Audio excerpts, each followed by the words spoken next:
સુરતના પુણાગામ તળાવ પાસે થયેલા કરણ વાઘેલા હત્યા કેસનો ગણતરીના કલાકોમાં ભેદ ઉકેલાઈ ગયો છે। સુરત ક્રાઇમ બ્રાન્ચે 4 આરોપીઓની ધરપકડ કરી અનડિટેક્ટ મર્ડર કેસનો પર્દાફાશ કર્યો છે। સુરતના પુણાગામ તળાવ પાસે થયેલા કરણ વાઘેલા હત્યા કેસમાં સુરત ક્રાઇમ બ્રાન્ચને મહત્વની સફળતા મળી છે। ક્રાઇમ બ્રાન્ચે ગણતરીના કલાકોમાં હત્યા કેસનો ભેદ ઉકેલી 4 આરોપીઓને ઝડપી પાડ્યા છે। પ્રાથમિક તપાસમાં અનૈતિક સંબંધની શંકાને લઈને હત્યાનો પ્લાન રચવામાં આવ્યો હોવાનું સામે આવ્યું છે। આરોપીઓએ છરી અને પાઇપના ઘા મારી કરણ વાઘેલાની હત્યા કરી હોવાનું તપાસમાં ખુલ્યું। ક્રાઇમ બ્રાન્ચે ભાઈબંધ અને સસરા સહિત 4 આરોપીઓની ધરપકડ કરી પકડાયેલા આરોપીઓને વધુ કાયદેસરની કાર્યવાહી માટે પુણા પોલીસને સોંપવામાં પ્રક્રિયા હાથ ધરવામાં આવી છે। ટેકનિકલ સર્વેલન્સ અને હ્યુમન ઇન્ટેલિજન્સના આધારે ક્રાઇમ બ્રાન્ચે આ હત્યા કેસનો ઝડપી ભેદ ઉકેલ્યો છે। ગઈકાલે સુરત શહેરમાં પૂણા વિસ્તારમાં એસએમસી ગાર્ડન પર એક માણસના ગળામાં ઇન્જરી સાથેની એક ડેડ બોડી મળી આવી હતી। અનઆઇડેન્ટિફાઈડ ડેડ બોડી હોય અને ત્યાંથી ડેડ બોડી મળી આવતી તો અનડિટેક્ટ મર્ડરનો ગુનો દાખલ પૂણા પોલીસ સ્ટેશન દ્વારા તપાસ ચાલુ કરવામાં આવી હતી। અનડિટેક્ટ મર્ડરનો ગુનો પોલીસ કમિશનર સાહેબની સૂચનાથી ક્રાઇમ બ્રાન્ચ અને વિવિધ યુનિટો કામ કરી રહ્યા હતા।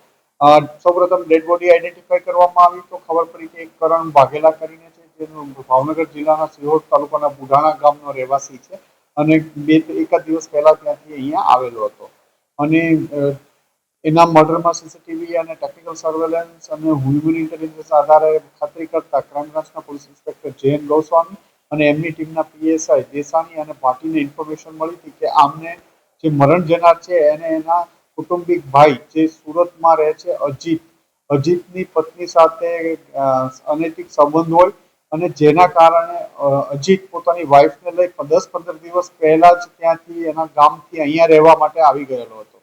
અહીંયા આવ્યા બાદ એને ગામથી ગઈકાલે ખબર પડી કે મરણ જનાર કરણ પણ સુરત આવવા નીકળ્યો છે અને અહીંયા આને મળવા માટે પ્રયત્ન કરવાનો છે। એ દરમિયાન ગઈકાલે અજીતના મિત્ર કરણે એને જાણ કરી કે એ એસએમસીના ગાર્ડન પાસે પૂણા છે, જેથી એ તુરંત કરણ ને મારવા માટે અજીત પોતાના સસરાને બોલાવી લીધા છે। એના નામ સસરાનું નામ જયંતિભાઈ પરમાર છે। ઉપરાંત એના મિત્ર જેને જાણ કરી હતી રાહુલ અને એની માસીના દીકરા વીર તથા અન્ય 2-3 ઇસમોને લઈ એ ફટાફટ ત્યાં પહોંચ્યો અને એને મળી આવતા એને મારી નાખી આ લોકો ભાગી ગયેલા હતા। ક્રાઇમ બ્રાન્ચની વિવિધ ટીમો કામે લાગેલી હતી। ગઈકાલે ભાવનગર અને અમરેલી જિલ્લામાં એમની હોવાની શક્યતાના આધારે મર્ડર થયાના 1 કલાક બાદ જ ક્રાઇમ બ્રાન્ચની અલગ અલગ ટીમો અલગ અલગ જગ્યાએ રવાના કરવામાં આવી હતી। એમાં જે એના સસરા અને એ અહીંથી મળી આવ્યા હતા, ઉપરાંત 3 જણા કલ ભાવનગર અમરેલી જિલ્લાના લીલિયા ગામ પાસેથી મળી આવ્યા છે। ઉપરોક્ત ગુનામાં અજીત ભરતભાઈ વાઘેલા જે મુખ્ય આરોપી છે આ ગુનાનો, જેની પત્ની સાથે મરણ જનારના અનૈતિક સંબંધ હતા, એ કારણે અજીત ભારત વાઘેલા પકડાયો છે। જયંતિ પરમાર જે અજીતના સસરા થાય છે, જયંતિભાઈ જીનાભાઈ પરમાર, રાહુલ પરમાર એ અજીતના મિત્ર છે અને વીર વાઘેલા, આમ 4 ઇસમોની ધરપકડ કરવામાં આવી છે। આ લોકોની પૂછપરછ ચાલી રહી છે અને આગળની તપાસ ચાલુ છે।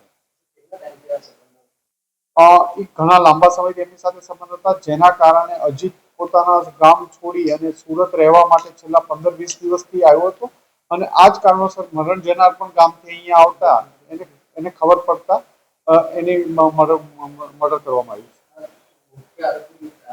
ભાવેશ ઉપાધ્યાય, દ્રષ્ટિકોણ ન્યૂઝ, સુરત।